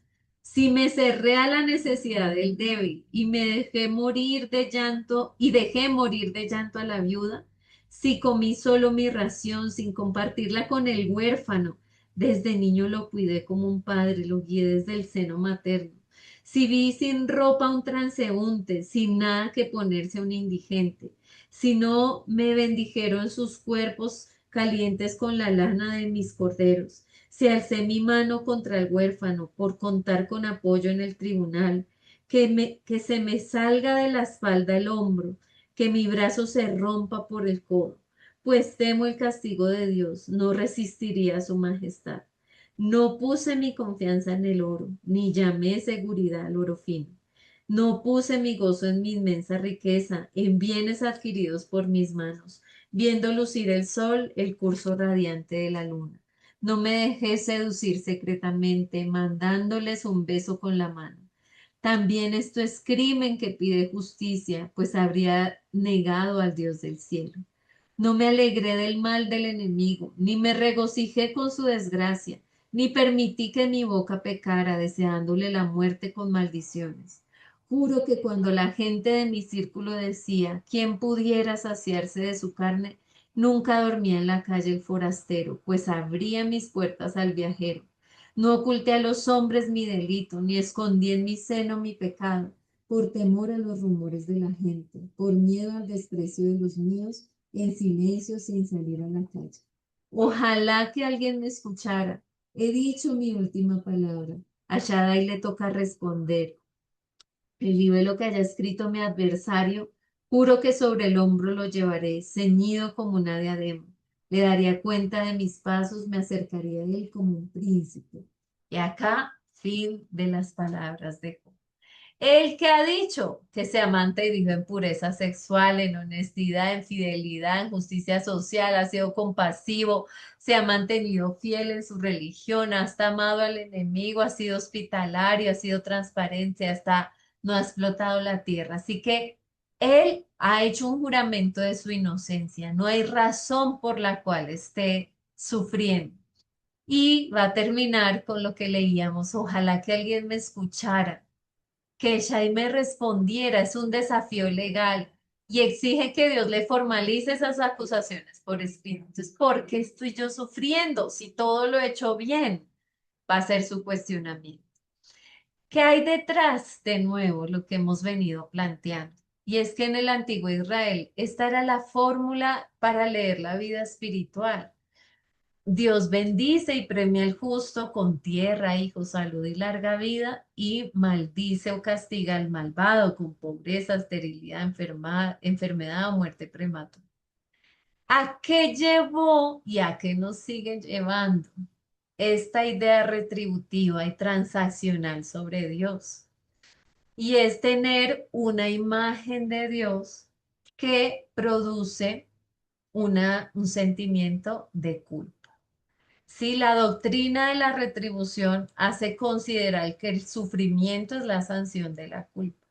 Que si yo viví situaciones como las que ustedes contaron, como la niña del video, y como miles de situaciones que enfrentamos en nuestros países latinoamericanos son consecuencias siempre de la culpa. Lo mereces porque faltaste, porque no hiciste lo suficiente, porque pecaste, porque desobedeciste.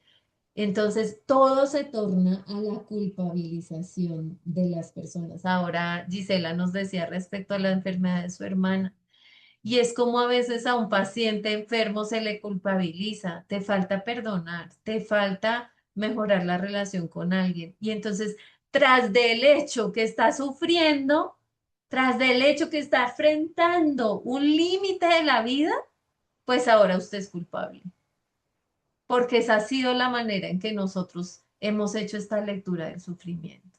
¿Y qué imagen de Dios hay detrás de esto? Es cómo imagino a Dios cuando se comprende de esta forma todo tipo de sufrimiento. Insisto, no todo se puede leer de la misma manera. Si alguien toda la vida fumó y como consecuencia de fumar toda la vida tiene un cáncer en el pulmón, bueno, es una consecuencia, lo podemos entender. El punto es que no todo se lee así, no todo se puede leer de esa forma. Y nosotros tenemos que ser responsables con la manera en que damos a conocer a Dios en medio del sufrimiento de la gente. Si los lleno de culpa, porque aparte de lo que sufres es porque es que es tu culpa. O si más bien de cómo vencer el mal haciendo el bien y sintiendo esta compañía que Dios va a ofrecer en medio del dolor. La siguiente clase lo profundizaremos. Miren cómo en medio de estos diálogos, que de esto se trata toda esta sección tan amplia del libro que les invito, ojalá que la lean de corrido, pues Job asume el golpe. Sí, él entiende que se está cuestionando es si es verdaderamente justo o no. Y los amigos hacen que se aumente la sospecha. Y por eso este capítulo 31 díganme en qué fallé. Si es que en todo esto, pruébenme que si realmente yo lo hice mal y él en todo va a decir, yo lo he intentado hacer bien. Y en medio de esa experiencia, Dios se vuelve inalcanzable. Porque miren cómo el sufrimiento es un sufrimiento en cadena.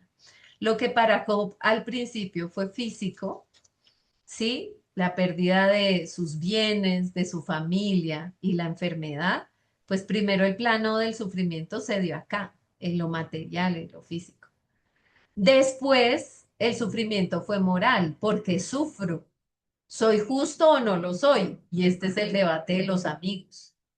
Tienes que haber fallado o porque pecaste o porque te apartaste de Dios o que ni siquiera deberías cuestionarlo, son los tres planteamientos de los amigos, entonces, pues no eres justo. Y eso es lo que los amigos dicen y lo que él se está cuestionando, pero siempre al final afirmando su inocencia. Pero miren cómo se profundiza la experiencia y ahora el sufrimiento se vuelve teológico. ¿Qué imagen de Dios tengo en medio del sufrimiento? ¿Cómo lo entiendo? ¿Sí? ¿Cómo lo veo al parte de esta experiencia? Entonces nos damos cuenta de esta profundización que se vive en ese Job contestatario, que sí protesta, que sí se da ese espacio, que sí tiene esa posibilidad de que un día dice y maldice lo que está viviendo. También está en la Biblia. Está el Job piadoso, sí, qué maravilla. Ojalá podamos enfrentar así el dolor cuando lo tengamos que vivir, pero no siempre es así. Y entonces también esta posibilidad de hacer protesta y de sentir que nos debatimos entre estos dos. O acusamos a Dios o esperamos en Él. Él vivió esta experiencia de ser un hombre que se divide entre, entre ese juicio y esa incapacidad de comprender el porqué de su dolor o esperar. Al avanzar en el debate, Job descubre que el problema de fondo no son los tres amigos que son menos charlatanes. Miren esos amigos cómo van a quedar manipuladores de mentiras que quieren defender a Dios usando mentiras e injusticias. El verdadero problema de fondo es la imagen de Dios que la tradición comunicaba al pueblo. Job quiere saber si esta imagen es realmente el rostro de Dios o si es apenas una máscara que los ricos y doctores colocaron en el rostro de Dios para manipular la religión en su propio beneficio. Porque miren, cuando alguien está en un puesto de poder y alguien sufre, la mejor manera es culpabilizar al otro, ¿sí? Decir que es por tu propia responsabilidad que estás viviendo eso que vives. Y en esto, lo que hace un momento anunciaba que a donde yo quería llegar, y es en el planteamiento de la historia deuteronomista, de algunas reflexiones que hay en el Antiguo Testamento, hay una lectura del sufrimiento desde una perspectiva retributiva. Pero nosotros entendemos que hubo un proceso de revelación progresiva, un proceso pedagógico donde hubo diferentes niveles de profundidad en la comprensión del hombre sobre quién es Dios, porque finalmente la Sagrada Escritura se trata de eso, de entender quién es Dios. Y que estas revelaciones del Antiguo Testamento son fundamentales para entender a Jesús, pero que no son totales, son parciales y que a la luz de Job, de los salmos que leímos, de algunos profetas, se van a poner en consideración, pues no, la vida no siempre es retributiva. Miren, profeta Oseas, donde el planteamiento es de un Dios que ama como un hombre que se casa con una prostituta y le dice que se case con ella y la ame. No, eso para nosotros no tiene sentido, esa posibilidad de amar no nos cabe. Eso no nos cabe en algunos planteamientos que hay retributivos del Antiguo Testamento. Pero hay semillas de evangelio que vamos encontrando. Y a la luz de Jesús, a la luz del Dios de Jesús, no todo el sufrimiento puede ser retributivo. ¿Por qué? Porque ahí el justo sufrió.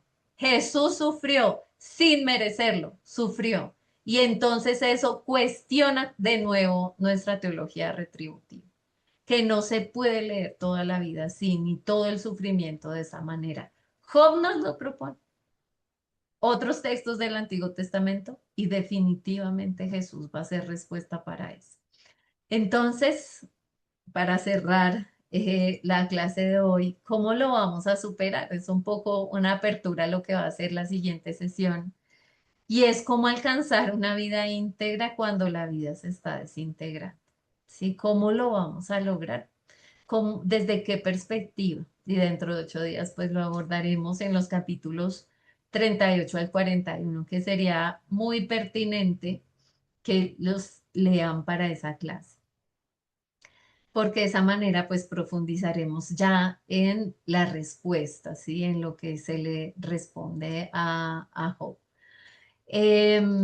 Bueno, voy a terminar estos minuticos. Veo que acá hay algunos comentarios en el chat, entonces voy a intentar acá a responder.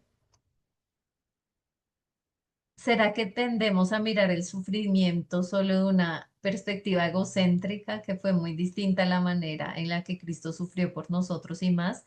No le importó dejar todo siendo Dios, no por Él, sino por nosotros. Pues así es, Jaime.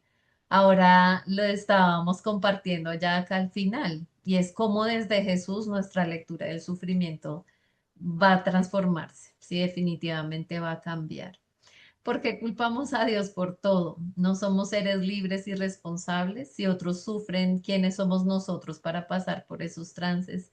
Además, ¿dónde está la confianza en Dios? Sí, definitivamente, como hablábamos hace un rato, la perspectiva es de un amor libre, un amor en libertad, y también dentro de 8 días ese va a ser el tema, pues cuál es nuestro lugar. Nosotros no debemos asumir posiciones de juicio sobre el por qué el otro sufre.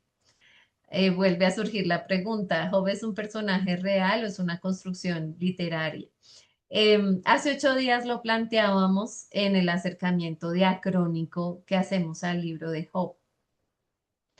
Y en la diacronía, cuando en la clase pasada abordábamos el género literario, entendíamos que esta es una reflexión sapiencial, puede ser hasta una disputa legal.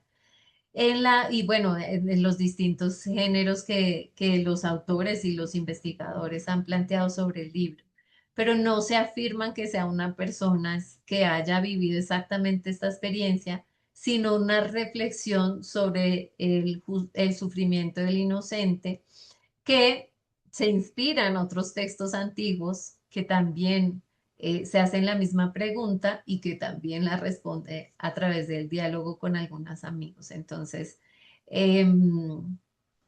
desde allí se entiende. En la clase anterior está y en la lectura que les propuse en la primera semana también abordan este tema.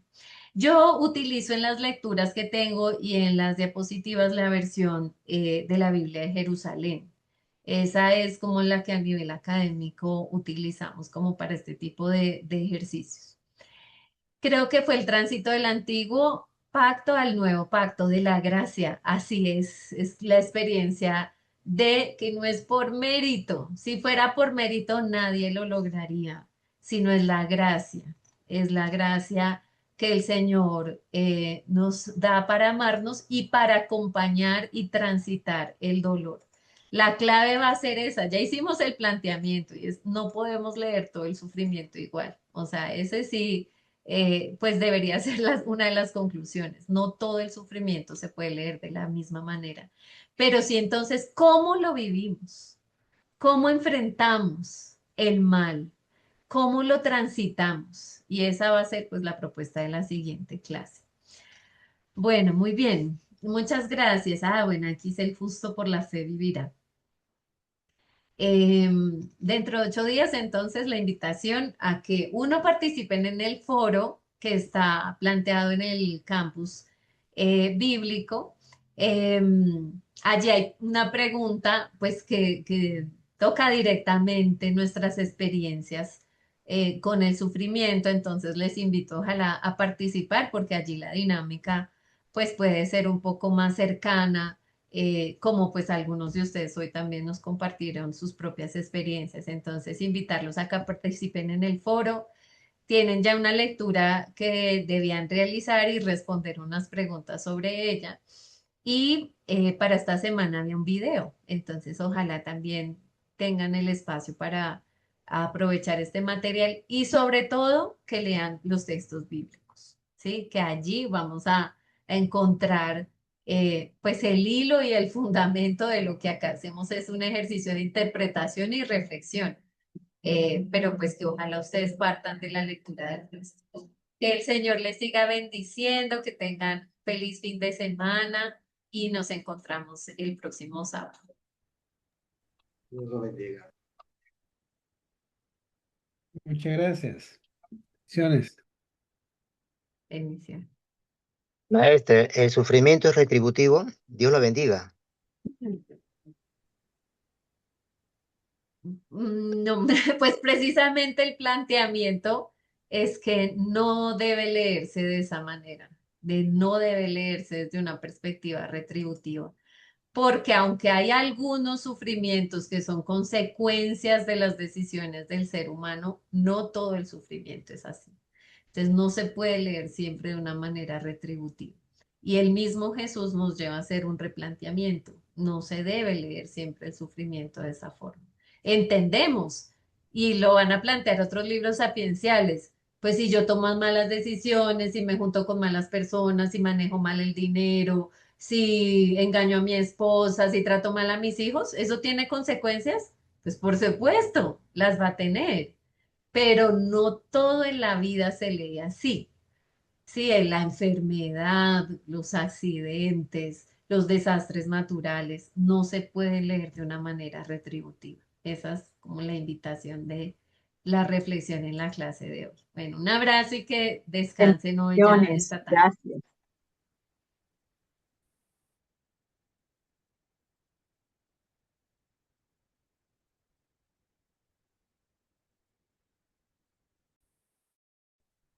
Gracias, feliz tarde, profe.